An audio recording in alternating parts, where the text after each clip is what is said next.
Hello friends, मेरा नाम है सिद्धार्थ और आप देख रहे हैं पढ़ो। तो आज हम एमपीपीएससी से रिलेटेड एक और टॉपिक करने वाले हैं, आर्टिफिशियल इंटेलिजेंस, जिसे हम हिंदी में कृत्रिम बुद्धिमत्ता भी कहते हैं। अब तक हमने बायोलॉजी से संबंधित चैप्टर्स देखे थे, अब हम टेक्नोलॉजी वाले पोर्शन पर शिफ्ट कर रहे हैं। तो आइए देखते हैं आर्टिफिशियल इंटेलिजेंस क्या है। तो हम एक कोर्स से शुरुआत करेंगे जो कि न्यूयॉर्क यूनिवर्सिटी के एक प्रोफेसर ने कहा है। He said about artificial intelligence that our intelligence is what makes us human and AI is an extension of that quality.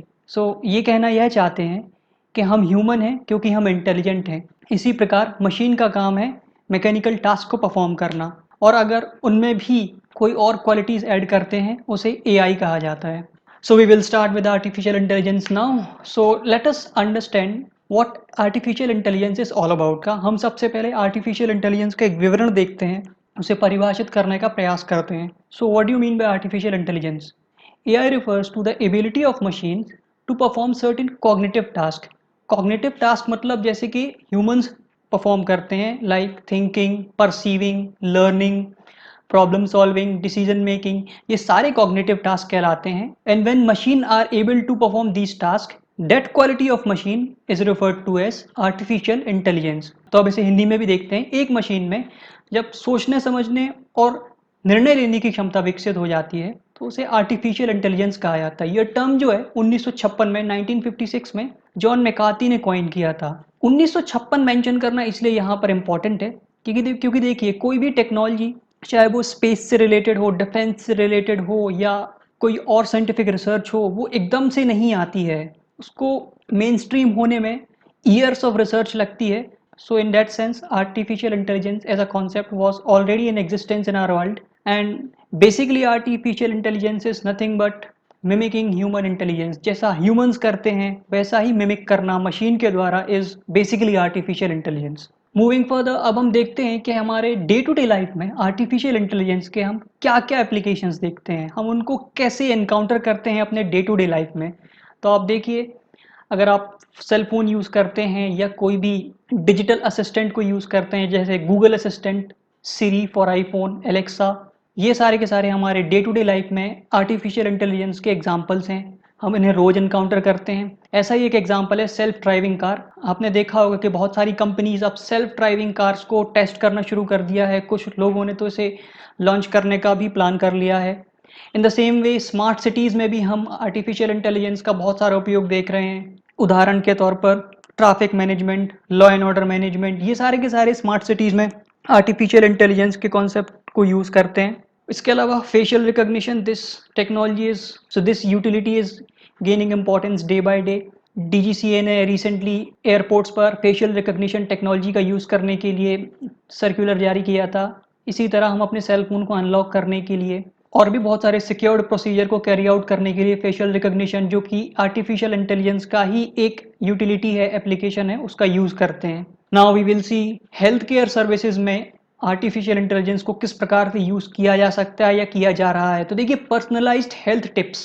What do you mean bye personalised health tips? मतलब कि आप artificial intelligence can help, artificial intelligence हमारी मदद कर सकता है individual की health को असेस करने में, और उसके बाद उसकी हेल्थ के बारे में जो भी टिप्स, कोई भी मेडिकेशन प्रिस्क्राइब करना हो, कोई सर्जरी प्रिस्क्राइब करना हो, और कोई भी रिक्वायरमेंट हो, उसकी डाइट प्रिस्क्राइब करना हो, वो सारे के सारे आर्टिफिशियल इंटेलिजेंस के माध्यम से हम इजीली स्ट्रीमलाइन कर सकते हैं। इसके अलावा हॉस्पिटल में जो प्रोसीजर होता है बहुत ही ज़्यादा कम्बरसम होता है। आप देख सकते हैं even during the corona pandemic, corona काल में भी हॉस्पिटल्स में लंबी लाइन लग रही हैं, बेड की अवेलेबिलिटी, इसके अलावा डॉक्टर्स की ड्यूटी, उनकी शिफ्ट को मैनेज करना, पेशेंट की इन्फॉर्मेशन को रिकॉर्ड करना, रजिस्टर करना, उन्हें सीक्रेट रखना, ये सारे के सारे कम्बरसम प्रोसीजर हैं। बहुत ही ज़्यादा इसमें लेबर रिक्वायर्ड होता है ह्यूमन का, बहुत ज़्यादा ब्रेनस्टॉर्मिंग की भी आवश्यकता पड़ती है। तो ये सारे के सारे प्रोसेसेस को हम आर्टिफिशियल इंटेलिजेंस के माध्यम से आसानी से कैरी आउट कर सकते हैं।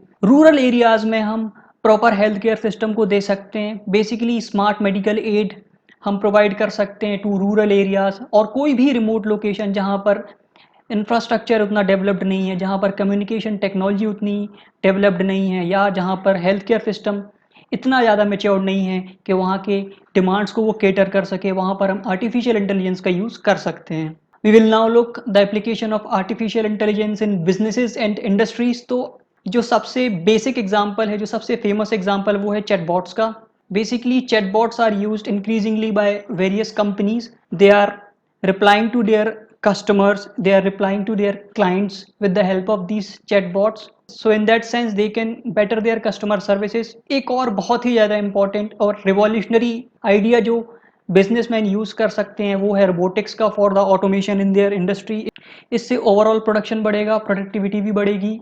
बेस्ट एग्जांपल इसका सोफिया रोबोट है। इसको एक कंट्री ने सिटीजनशिप भी दी है। तो सोफिया रोबोट बेसिकली एक ह्यूमनॉइड रोबोट है जो ह्यूमन की तरह सोचता है, सारे के सारे कॉग्निटिव फंक्शंस परफॉर्म करता है, लोगों के क्वेश्चंस के जवाब देता है और हाजिर जवाबी से जवाब देता है। और जो फोर्थ इंडस्ट्रियल रिवॉल्यूशन है जो कि एक इवॉल्विंग कॉन्सेप्ट है जहां पर smart technology will take over the old mechanical technologies in the industries. जहाँ पर मैन्युफैक्चरिंग यूनिट्स में smart technology will take over the old mechanical technologies, वहाँ पर artificial intelligence can play a revolutionary role. यह एक क्रांतिकारी परिवर्तन ला सकता है द वे आर इंडस्ट्री और वे आर बिजनेसेस फंक्शन।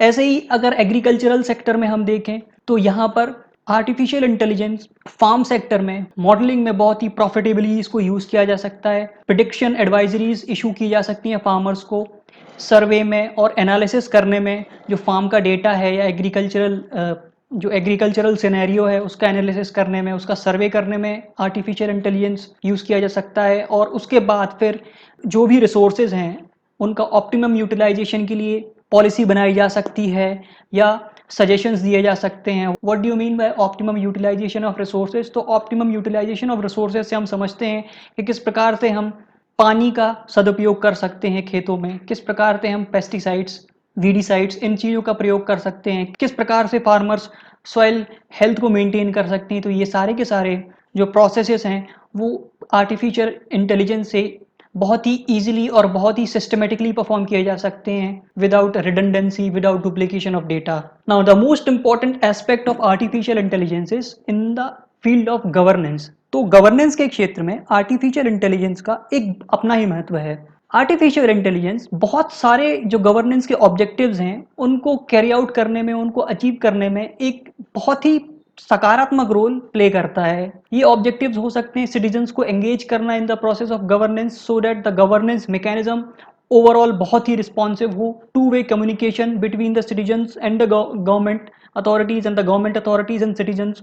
ये पूरी की पूरी मैकेनिज्म को, ये पूरी की पूरी मेथड को बहुत ही ईजिली आर्टिफिशियल इंटेलिजेंस के माध्यम से हम कैरी आउट कर सकते हैं। और अकाउंटेबिलिटी असरटेन करने में भी आर्टिफिशियल इंटेलिजेंस का एक सकारात्मक उपयोग किया जा सकता है। Next is interoperability. At least in the globalised world जहाँ पर बहुत ही ज़्यादा इंटरमिक्सिंग है, इंटरडिपेंडेंस बहुत ज़्यादा बढ़ गई है एक विभाग की, एक फील्ड की दूसरे फील्ड से दूसरे विभाग पर, तो इंटरऑपरेटिबिलिटी को भी आर्टिफिशियल इंटेलिजेंस बहुत ही अच्छे और सिस्टमेटिक तरीके से कैरी आउट कर सकता है। गवर्नमेंट एम्प्लॉयज़ का बहुत लेबर या बहुत मेहनत लगती है for implementation of various task, और वो जो टास्क हैं वो रिपीटेटिव इन नेचर के होते हैं। तो आर्टिफिशियल इंटेलिजेंस के माध्यम से हम ऑटोमेशन कर सकते हैं रिपीटेटिव टास्क का, जिसके कारण जो होल ट्रांजैक्शन स्पीड है वो काफ़ी हद तक इम्प्रूव हो जाएगी। इसका बहुत अच्छा उदाहरण है ड्राइविंग लाइसेंस इशू करने में। अगर आर्टिफिशियल इंटेलिजेंस का यूज़ किया जाए तो जो इशूइंग रेट है, ड्राइविंग लाइसेंस इशू करने का जो रेट है वो रेट बहुत अच्छे तरीके से इम्प्रूव हो जाएगा। इसके अलावा जो गलतियां होती थी, जो ह्यूमन एरर होते थे, उन्हें भी मिनिमाइज किया जा सकता है, उन्हें भी मिटिगेट किया जा सकता है। The most important thing, the most important use of artificial intelligence in governance is outcomes of policy. तो जो पॉलिसीज हमारे सिविल सर्वेंट्स या ब्यूरोक्रेट्स बनाते हैं, उन पॉलिसीज का टाइमली या पीरियोडिक असेसमेंट होना बहुत आवश्यक है। इसी असेसमेंट के आधार पर हम इन पॉलिसीज़ को रीएडजस्ट कर सकते हैं so that they are able to cater the needs of population, the needs of the target people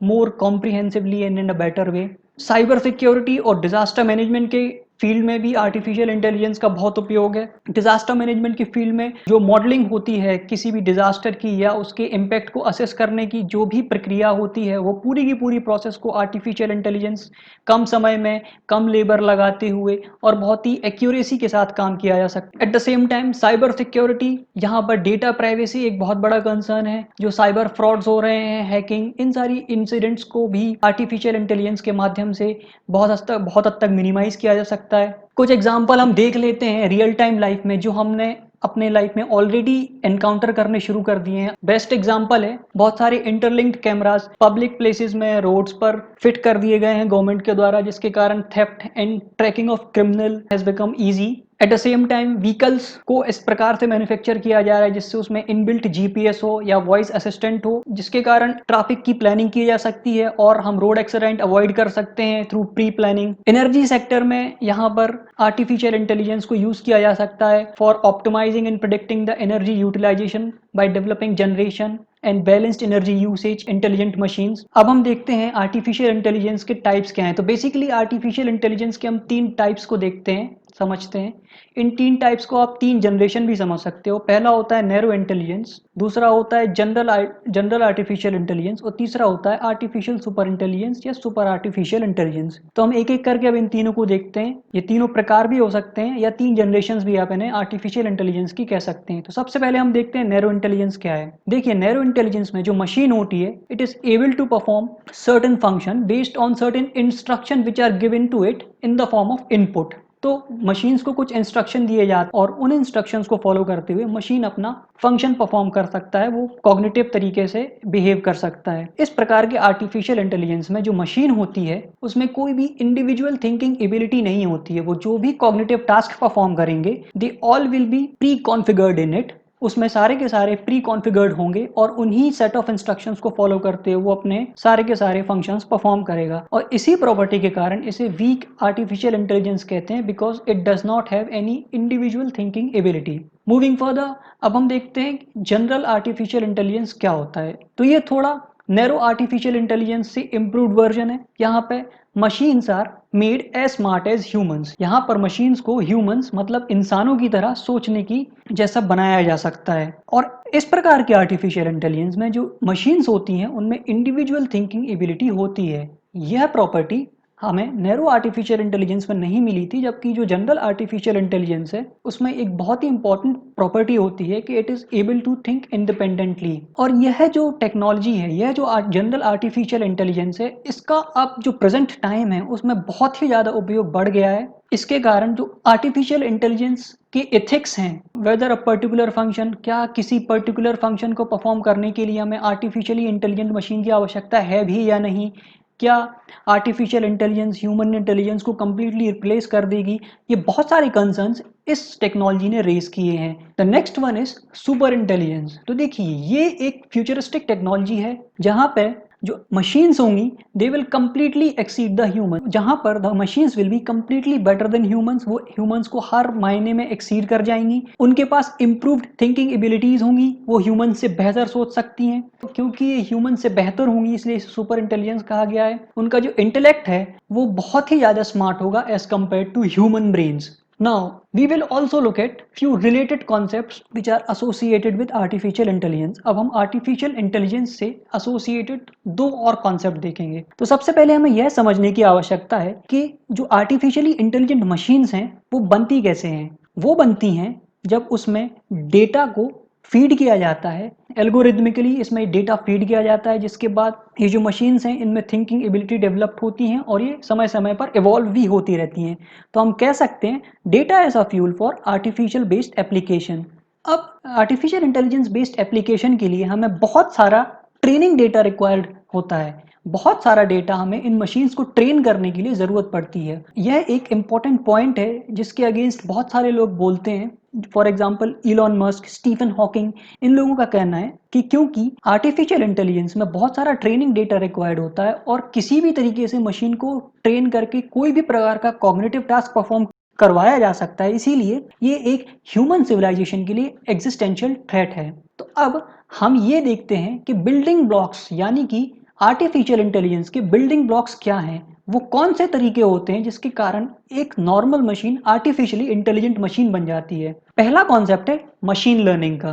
तो मशीन लर्निंग में क्या होता है, कंप्यूटरों को या मशीनों को उदाहरण के माध्यम से सिखाया जाता है। बहुत सारे एल्गोरिदम या कोई और भी कंप्यूटेशनल प्रोसेस के माध्यम से कंप्यूटर को या मशीन को बेहतर अनुमान लगाना सिखाया जा सकता है। इंग्लिश में देखा जाए तो the ability to learn from experience without explicitly programming a particular machine is what we call machine learning. तो मशीन लर्निंग में कंप्यूटर्स को या मशीन को ट्रेन किया जाता है और after this training it gains the capability, वो एक कैपेबिलिटी को गेन कर लेता है to perform certain specific task. The second concept is deep learning. जो दूसरा कॉन्सेप्ट है वह है डीप लर्निंग का। जो डीप लर्निंग का कॉन्सेप्ट है यह ह्यूमन के ब्रेन से और उसके फंक्शन से इंस्पायर्ड है। ये भी आर्टिफिशियल इंटेलिजेंस का एक सबसेट है, ये भी एक बिल्डिंग ब्लॉक है आर्टिफिशियली इंटेलिजेंट एप्लीकेशंस का। तो जो डीप लर्निंग मॉडल्स होते हैं वो बेस्ड होते हैं आर्टिफिशियल न्यूरल नेटवर्क्स पर। जिस प्रकार से हमारे ब्रेन में एक न्यूरल नेटवर्क होता है, उसी प्रकार जो डीप लर्निंग मॉडल्स हैं उनमें भी आर्टिफिशियल न्यूरल नेटवर्क्स होते हैं।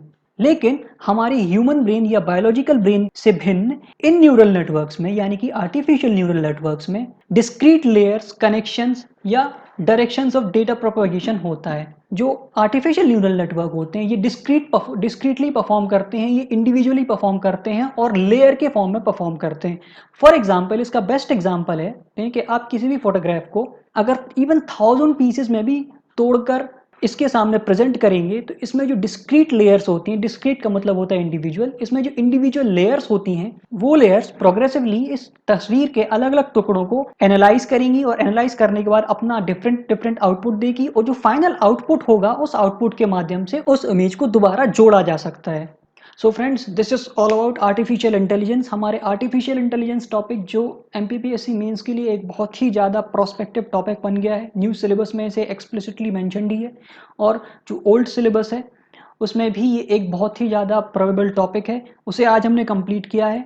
इसके अलावा कुछ 2-3 इश्यूज और हैं, उसे मैं अपने अगले लेक्चर में कवर करने का प्रयास करूंगा। So thank you for watching and please subscribe, and if you have any question please post them in the comment section. Thank you.